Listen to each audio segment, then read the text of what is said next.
pour l'instant il commence à consolider un petit peu comme ceci. Hop, comme ça. On va voir si c'est un triangle qui casse par le haut. Voilà, il veut casser pour l'instant par le haut peut-être. Fais gaffe parce qu'on a les derniers sommets qui forment des doubles tops là ici. Ce qu'on pourrait y voir aussi ici, c'est une petite oblique comme ceci. Voir si c'est maintenu par la suite sur les prochains retracements. Les 100% sont atteints sur cette extension là du coup, sur les 2,90. Et tu parlais des 161, moi je les ai sur les 156 à peu près. Et on a le footy qui pousse, on a le CAC qui pousse, voilà, ça c'est bien. On va sécuriser ça. Donc c'est du 7 points, donc je mets 7 points de l'autre côté. Je suis initié, bien comme il faut évidemment. Alors on va voir si ce matin je m'amuse pas à faire du stop suiveur plutôt. Et moi c'est fait. Allez, bam, impeccable. Alors ça, impeccable. Sans trop de retracement, ça serait bien. Là typiquement je regarde l'AML. L'AML comme dans la vidéo je vous avais dit, stop suiveur ça peut être pas mal. Bon, il y a plein de façons de faire différentes. Là je regarde la couleur, je me rapproche au fur et à mesure. Histoire que si jamais on passe dans l'AML un petit peu trop profondément, je sois dehors. Oui, parce qu'après la respiration elle pourrait être plus profonde. C'est pas étonnant de toute manière. Oui, il y a la R2 Daily qui est juste au-dessus, de toute manière à 194. Ça marche. Tu vois, dans le pire des cas 31 points, dans le meilleur des cas du coup tu rajoutes un petit peu 40 points. Bah voilà, 40 points il est sorti. Joli. Gracias. Donc là typiquement qu'est-ce que j'ai fait, c'est un trading de tendance sur des retracements d'obliques, des choses assez je vais dire typiques, mais là ce qui est bien c'est que je me suis pas posé la question sur mon oblique. Mon oblique elle est tracée parce que j'ai des points de référence qui ne me font pas poser de questions. Est-ce que je l'ai bien tracée ou pas? Je sais qu'elle est bien tracée. En tout cas la zone des 161,8 de Fibo ici plutôt bien. C'est exactement là où le marché s'est arrêté. J'adore quand je vois ça. Ça confirme que voilà, Fibo c'est important. Quand on a une manière systématique de l'identifier et que ça peut correspondre au marché, c'est vraiment intéressant. Moi typiquement ce matin j'ai risqué 10 points pour faire du coup 7,5 sur la première target et sur la target finale pour faire 40. Donc là les ratios c'est là où ce genre de position en tendance, moi j'aime bien essayer d'aller choper des gros ratios en gérant la position parce que sinon on sait que le taux de réussite il est pas très beau. Et si on peut associer un petit peu l'un avec l'autre, c'est là que ça devient intéressant. Mais moi je sais qu'au tout début, par exemple quand j'étais encore sur des bougies, je voulais m'assurer de bien choisir le bon creux, le bon sommet pour faire mes retracements de Fibo, pour faire mes extensions, etc. Et voilà, c'est en mode galère parce que sur des bougies comme ça, tu t'hésites toujours en fait. Parce que t'as pas un creux qui est super propre, un sommet qui sera toujours super propre. Là, c'est intégré dans l'AML parce que c'est facile aussi pour la machine de l'identifier selon les règles qu'on lui donne. Et dernier point par rapport par exemple aux figures chartistes, ce qui est bien avec elles, c'est que elles permettent d'identifier, surtout avec les Renko, de manière systématique une opportunité. C'est-à-dire qu'on va pas trop se poser la question. Moi, je me rappelle aussi quand j'ai découvert la figure chartiste au tout début, sur les bougies en temps, je me disais, bon attends, oui c'est vrai, là on peut y voir une figure, mais en même temps, elle est pas clean. Alors est-ce que, tu vois, ça fait partie de mon truc ou pas? Ça c'est t'as ouvert la subjectivité, à partir de là, des fois tu vas prendre, des fois tu vas pas prendre, et tu vas être frustré parce que des fois tu auras pris alors qu'il fallait pas, ou qu'il fallait et tu auras pas pris, etc. C'est vraiment... Mais ce genre de problème n'existe plus, nous avons les Renko les gars. Exactement. Après bon, on n'a pas la même façon de trader, mais du coup toi je pense que c'est encore plus simple parce que tu suis vraiment tout simplement le Renko. Oui, voilà, j'ai suivi depuis ce matin, bien que c'est pas trop ma tasse de thé comme ça fait ça, mais bon, j'ai suivi en essayant de pas trop me poser de questions, de 65. 65? Ouais. Parfait. Les 61,8 de Fibo pour le moment, ça descend. Je vais pouvoir d'ailleurs sécuriser. Un petit peu là, Les 95-75 serait plutôt intéressant sur les Nasdaq à la baisse. Pour l'instant on a du dos qui lui tente toujours de rester positif. Alors on n'oublie pas que la tendance générale quand même sur le Nasdaq, selon ce qu'on voit ici sur un graphique plus gros, on est sur du 6,50, elle est potentiellement haussière. Mais on a un retracement qui est de plus en plus profond, ce qui fait l'affaire d'une petite tendance baissière à l'intérieur bien sûr de ce mouvement là, ce qui correspond à ce que j'exploite en fait sur la taille de 4 sur des Renko ici hybrides. Allez, on va toucher peut-être les 80 ici, je vais pouvoir sécuriser encore un peu plus. Et voilà, c'est fait, je vais sortir Ah, je vais virer ma target à 10. Excellent. Voilà, c'est sorti. Sur le bout ici, il a mis un peu plus de temps. Là, ça, tu vois, ça correspond à du slippage positif en fait, parce qu'il a galéré à sortir. Il m'a sorti un petit peu plus bas. Donc heureusement qu'il y en a du positif aussi. 40 points du coup ici. Et 7 points sur le départ. Donc là pareil, j'ai risqué 10. Donc ma deuxième target c'est x4, puisque c'est 40. Par contre ma première target très courte. Donc un peu moins de 1 pour 1. C'est du 0,75 là en l'occurrence sur cette occasion. Du coup le dos il veut réintégrer sa zone de range sous les 31 425 à peu près ici, ouais, 28 même. On va voir si ça se maintient. Et on rebondit, ça y est, on commence à rebondir. Pourquoi du coup je regardais les creux?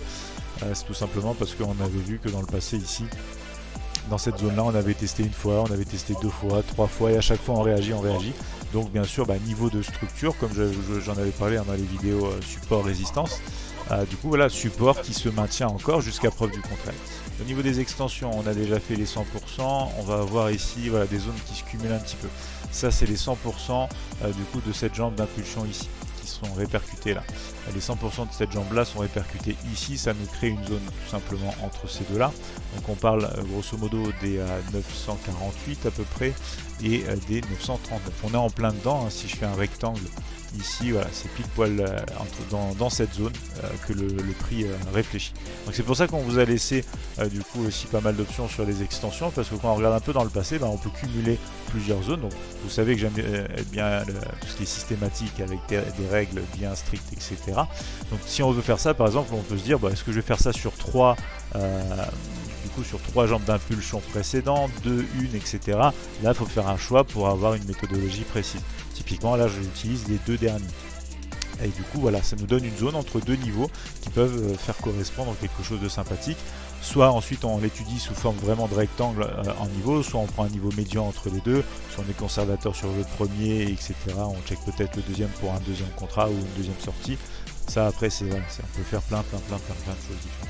Allez, le S&P 500 qui enchaîne ici, très joli rebond depuis les 55, les 50 qui n'ont pas du tout arrêté vraiment le cours, un petit peu précédemment, hésitation en fait ici, ça se voit sur les bougies d'inversion quarter, troisième bougie là, et puis un très beau retest en fait pour repartir ici depuis la zone testée, donc ancienne zone support, nouvelle zone résistance, et depuis ça continue. Je rappelle que le graphique rien qu'au quarter, c'est celui qui est le plus lissé, et du coup c'est celui qui nous donne en règle générale forcément le plus de bougies de poursuite d'affilée, sachant que par contre voilà, la contrepartie c'est qu'elles avancent beaucoup moins que par exemple les hybrides typiquement, ou même les reverse et les middle. Donc c'est pour ça que c'est très lissé. Bon, ça peut donner de belles indications, on en parlait en début de séance, ça peut être aussi un bon moyen pour faire du scalping, chercher des petits ratios mais trouver des points de retournement clairs et nets.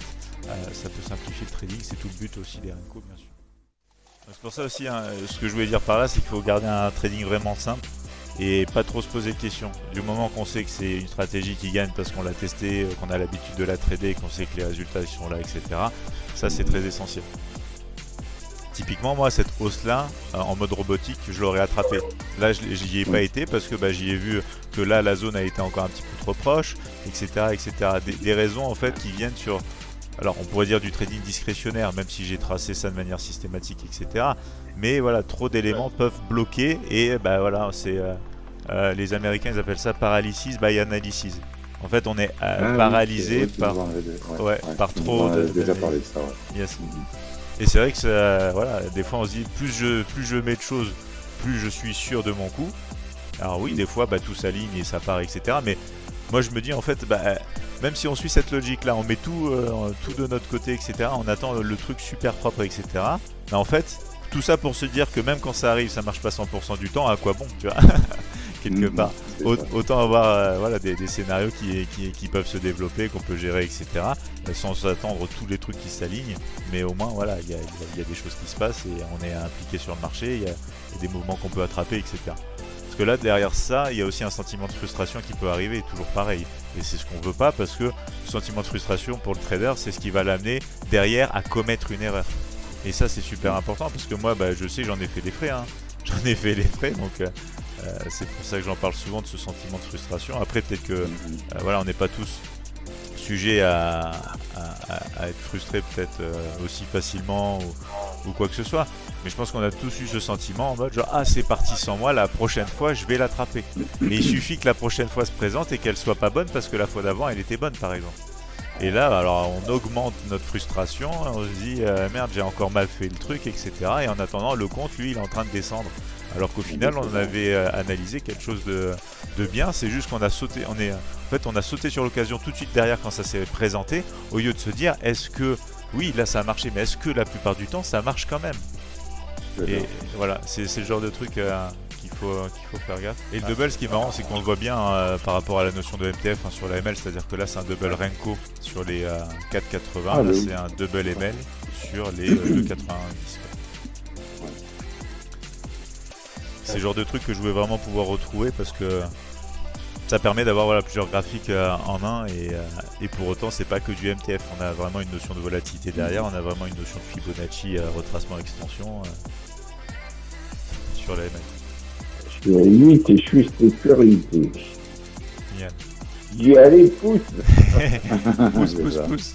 Mais là c'est un sacré exemple voilà, allez, clôture. C'est un sacré exemple comme quoi le marché peut jouer avec nous. Ah, complètement. C'est fou ça. Un gros support. Là, je t'en prête rien chez nous. Allez, ça clôture, voilà. En plus, ça correspond à la pastille qui change. Mais là, ce que je voulais dire, c'est que c'est un sacré exemple de contrôle de soi, de confiance dans le système, tout ce qu'on veut, parce que on passe 2 fois à 1 mm sans y aller. On fait quand même un sacré retracement ici, qui aurait pu en dégager certains. Et ensuite, du coup, on retape. Mais on n'y arrive pas pour autant. Donc on peut se dire, au final, voilà, ça range. On ne sait pas dans quel sens ça peut partir.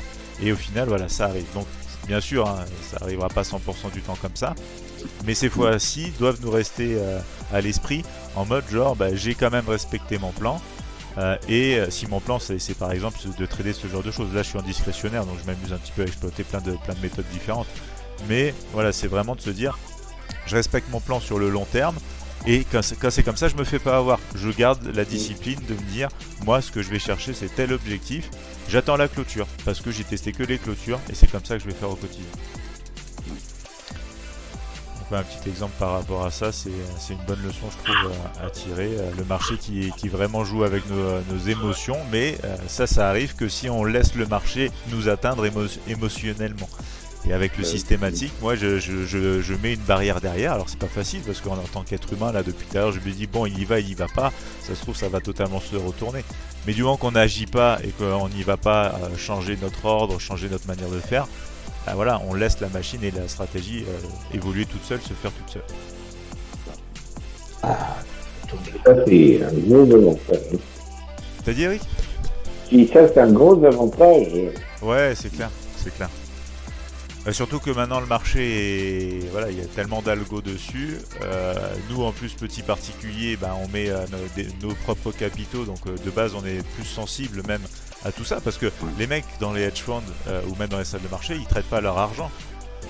Ils traitent l'argent des clients, donc ils sont pas non plus exposés comme ça. Ils sont sous pression aussi parce que c'est des montants colossaux, etc. Mais c'est pas exactement comme nous qui avons, pour nous déjà nos capitaux qui représentent une somme bien sûr pas négligeable du tout parce que voilà, selon les revenus de chacun, ça peut représenter une partie des revenus, etc. Et du coup, le truc c'est que voilà, nous de base, on est émotionnellement exposés, contrairement à ces gens-là qui ont plus de capitaux, qui peuvent se permettre aussi de laisser courir un petit peu le marché parce que de toute façon ils peuvent re-rentrer plus tard. S'ils ont des pertes, ils vont les récupérer ou quoi. Et de toute façon, voilà, ils n'ont pas les mêmes outils que nous on a non plus. Donc il faut que nous, en tant que particuliers, on s'arme le mieux possible pour combattre nos émotions, la subjectivité et se donner un maximum de chance en exploitant un petit peu l'avantage de la machine et l'avantage du trader. Yes, vous avez attrapé des belles choses ce matin, ça va? Là j'ai 92. T'as dit? Moi, 92. 92. Super, super, c'est top ça. C'est pas méchant, alors c'est pas content. Sois pas trop dur avec toi-même. de la baisse pour l'instant sur le Dow Jones 30 après une belle poussée, mouvement de récupération qui est en train de vouloir passer à la barre du coup des retracements de la Big ML ici. 38,2 direction les 50. Après du coup il y a le niveau des 31 350 avant les retracements des 68 de Fibo. Pour l'instant ça descend, donc j'ai déjà ici sécurisé, première target et sécurisé de l'autre côté ici sur cette petite démonstration de récupération de mouvement en fait.